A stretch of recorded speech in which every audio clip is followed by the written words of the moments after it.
पूनम अपनी मम्मी से, मम्मी तुमने भाभी को बहुत छूट दे रखी है, बताओ वह सूट पहनती है और सर नहीं ढकती और आपको कोई दिक्कत नहीं। मेरी सास को देखो, आज शादी के 10 साल हो गए और मेरी हिम्मत की ससुराल में सूट पहन लूं और सर पर पल्लू ना रखूं। मम्मी आप भाभी पर कंट्रोल रखो, नहीं तो वह हाथ से निकल जाएगी और तो और भैया को भी अपने पीछे लट्टू की तरह नचाएगी। भैया भी फिर उसकी ही सुनेंगे।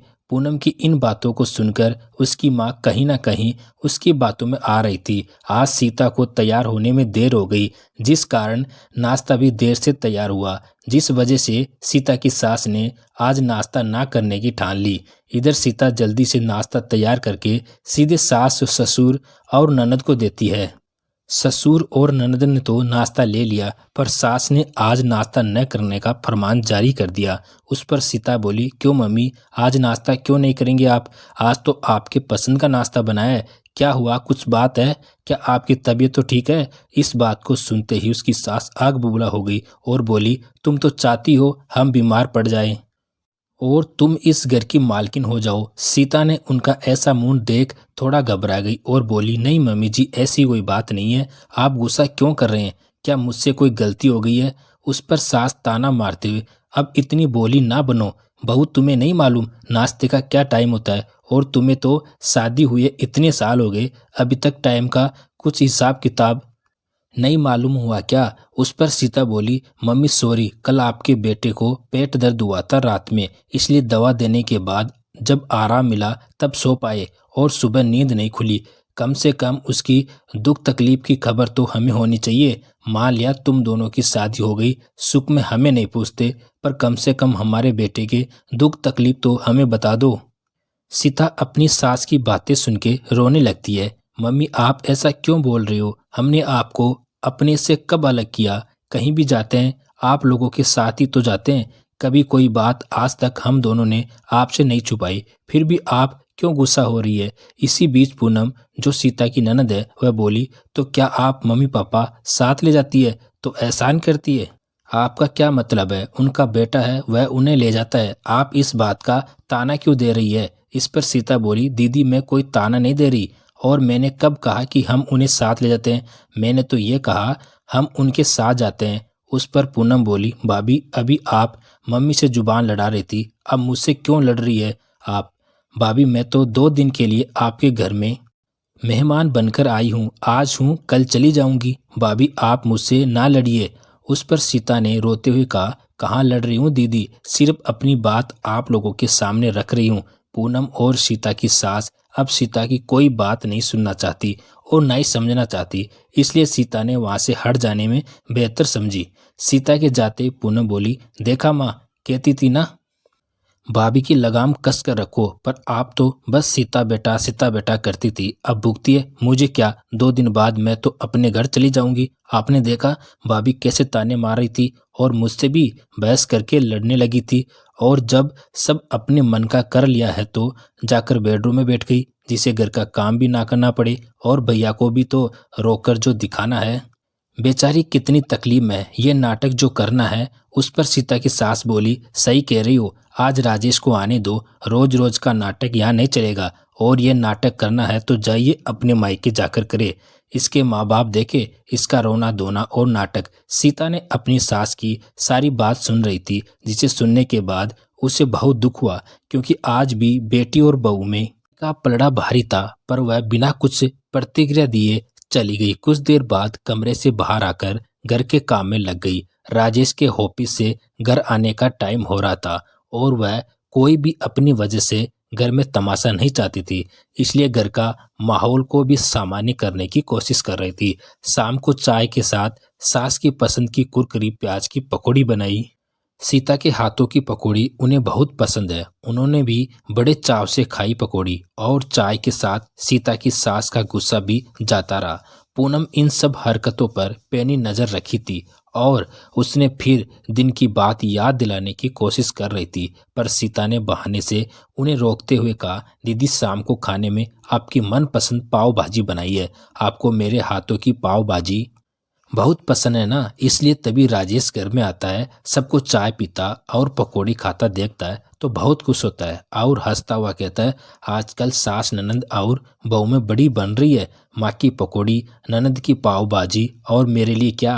सीता कहती है, आप चेंज करके फ्रेश होकर आइए, आपकी पसंद मूंग की पकौड़ी भी तैयार की है। ये सुनकर ऊपर अपने कमरे में चला गया।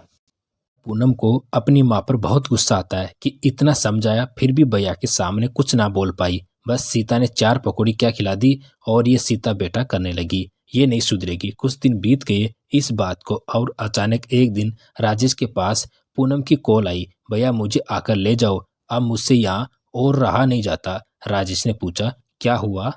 तब पूनम बोली, एक बात हो तो बताऊं, हर रोज वही बात का फकेड़ा है, कितना सुधार करो। राजेश ने कहा, ठीक है तुम परेशान ना हो, मैं जीजा जी से बात करता हूँ, फिर तुम्हारी भाभी के साथ आता हूँ। उस पर पूनम बोली, भैया कोई फायदा नहीं, वह अपनी माँ और बहन की नहीं सुनेंगे। राजेश ने कहा, फिर भी बिना बात किए मैं तुम्हें वहां से नहीं ला सकता। घर पर भी माँ पापा और सीता से कुछ डिस्कस कर लूं। ये जवाब सुनकर पूनम गुस्से से लाल पीली हो गई और फोन पर चिल्लाने लगी, तुम सब भाभी की बातों में आते रहो, उससे कोई रोक टोक नहीं है। मैं यहाँ मर रही हूँ, तुम लोगों को कोई परवाह नहीं है। राजेश आश्चर्यचकित से, इन सब में सीता कहाँ से आ गई, अब उसने क्या कर दिया? उस पर पूनम गुस्से से, भाभी कहाँ कुछ कर सकती है, वह तो आपके मम्मी पापा की नज़रों में अच्छी जो बनी हुई है, आप लोगों के लिए वह कभी गलत हो ही नहीं सकती। ये सब सुन राजेश को भी गुस्सा आ गया और वह पूनम से गुस्से में बोला, तुम्हें सीता में इतने सालों में एक भी अच्छाई नहीं दिखी और यह देखना नहीं चाहती सीता सबके साथ कितना एडजस्ट करती है, किसी को भी नाराज नहीं रहने देती, सबका ध्यान रखती है, सबका ख्याल रखती है, यहाँ तक कि तुम्हारे मन में उसके लिए कितना मेल है, फिर भी वह तुम्हें इतना प्यार करती है, तुम्हें खाना खिलाती है, कितना ध्यान रखती है। आज तक कभी भी उसने किसी के लिए मुझसे एक शब्द भी नहीं कहा और तुम उसके लिए इतना मन में मेल रखती हो। ऐसा क्यों पूनम? सीता ने तुम्हारा क्या बिगाड़ा है?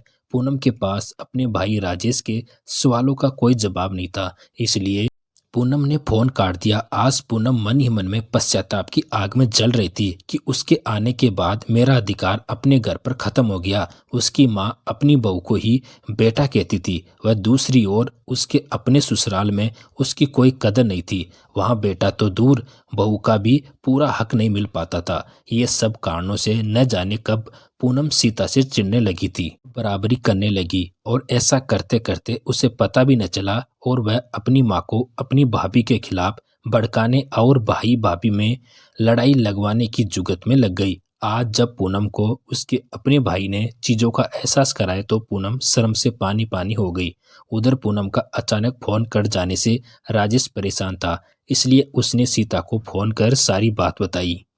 उस पर सीता ने राजेश को समझाते हुए कहा, आप सबसे पहले पूनम दीदी को कॉल करें और उन्हें यह दिलासा दीजिए कि वह बिल्कुल भी परेशान ना हो, हम सब उनके साथ हैं। फिर आप जीजाजी को कॉल करिए। राजेश ने सीता की बात पूनम को कॉल किया पर पूनम ने कॉल रिसीव नहीं की। फिर मैसेज किया कि हम सब तुम्हारे साथ हैं, तुम परेशान ना हो, मैं कल जीजाजी से बात करके तुम्हें लेने आता हूँ। जिसे पढ़ पूनम बुरी तरह रोने लगी और फिर उसने अपने भाई को कॉल कर माफी मांगी और अपने पति को कॉल ना करने को कहा और साथ ये कहा कि अब वह सब कुछ ठीक करने की कोशिश करेगी।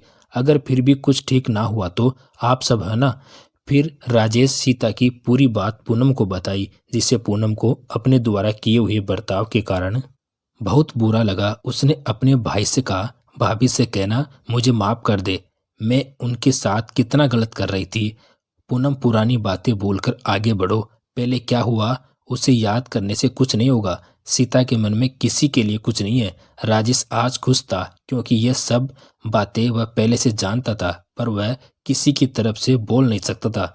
और आज सीता की अच्छाई भारी पड़ी और उसने बिना कुछ बोले सब ठीक हो गया। दूसरी तरफ पूनम को बहुत बुरा लगा, अपनी बातों को याद करके पश्चाताप से भरी हुई थी। उसकी सीता से नजरें मिलाने की हिम्मत ना हो रही थी। एक बार फिर यह साबित हो गया कि अच्छाई की हमेशा जीत होती है। देर से सही पर फल जरूर मिलता है। इंसान को अपने अच्छे कर्मों पर इसलिए हमेशा भला करने की सोचे।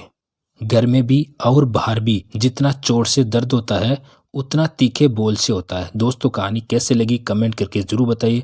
कहानी पसंद आए तो एक लाइक जरूर करें। धन्यवाद।